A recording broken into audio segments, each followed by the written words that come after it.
Welcome to the second video segment in the research project lesson. In this segment, we're going to look at using internet search engines to do research for your projects. At the beginning of your research process, what you're going to want to do is figure out what sources you're going to want to use for your research. When you're using the internet, you can find, as you know, just about anything on just about any topic. So there's a lot to sift through when you're doing an internet search. The first part of doing your research is using an internet search engine or a directory to find information on your topic. Some of these most commonly used are Google, Bing, Yahoo, and then there's a lot of lesser known ones and a lot of more academic style ones that can be referenced and used as well. These just happen to be the most popular. The sites, what they do is they display results based on the matching and the frequency of particular keywords or searching the searched keywords that you type in. The top resources that are displayed tend to have the most frequent we've found or referenced keyword in the resource. And this is why we find Wikipedia coming first in a lot of them, because the word that you searched is found most frequently throughout the Wikipedia source that you use. Please do not limit yourself to one search engine in hope of finding everything. It's nice to use Google, but if you use Bing or Yahoo or another site, you're going to find more resources, which is going to be beneficial to your research project. What you should do is try typing in the same keyword search in multiple search engines to see if the websites that are coming up are the same. If you're seeing the same sources come up using Google and Bing, then you can probably count on those sources being more reliable. Again, they're the most relative in their search, and they're probably going to be the best sources that they turn up in your search that you do.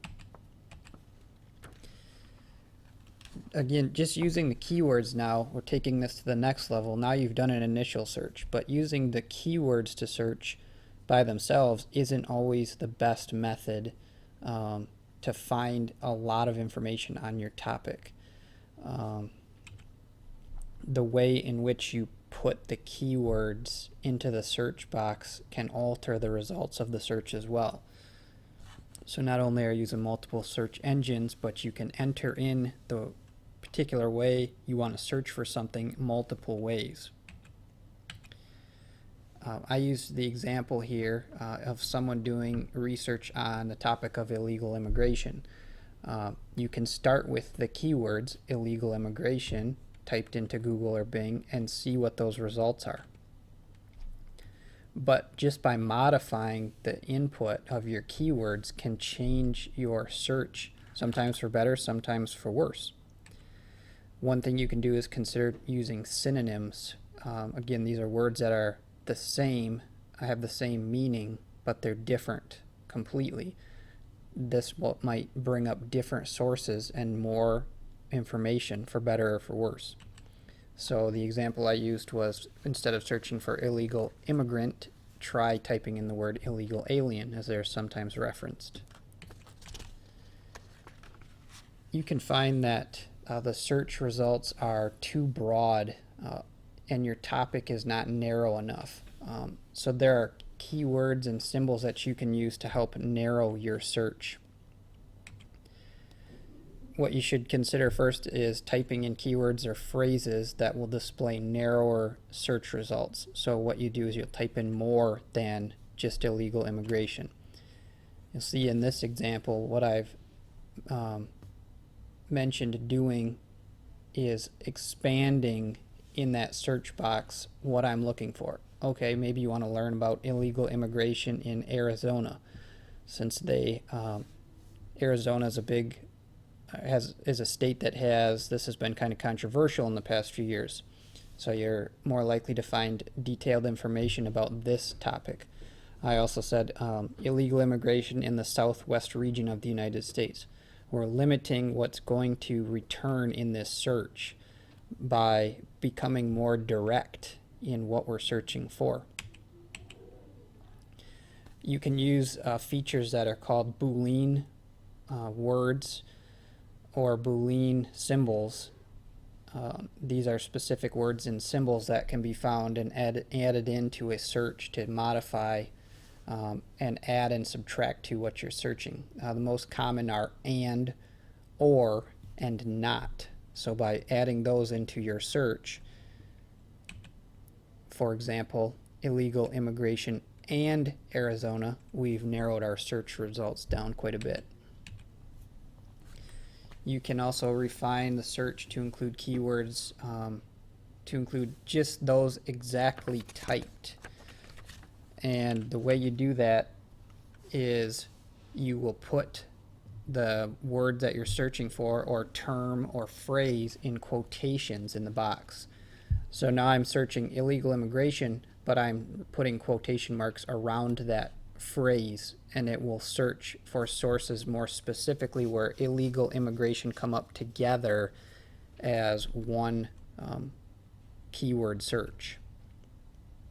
Okay, again, this just explains that they're found together, whereas if you searched for illegal immigration by itself without quotations, you're going to return searches where some of the search options only recognize the word illegal and others recognize just the word immigration separately and not together, not as one phrase or source.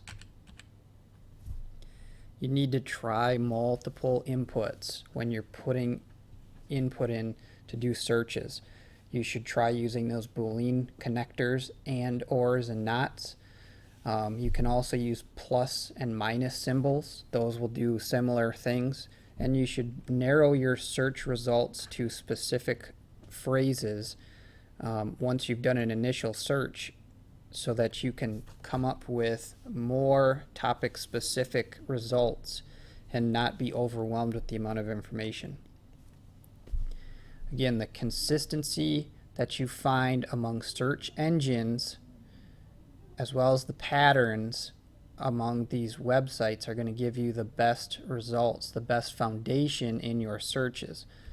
So you want to check multiple search engines like Bing and Google, for example, see what the results are, and then you want to narrow your search to be specific to your topic so that you can find detailed, in-depth information for your research project. Stay tuned for the next segment.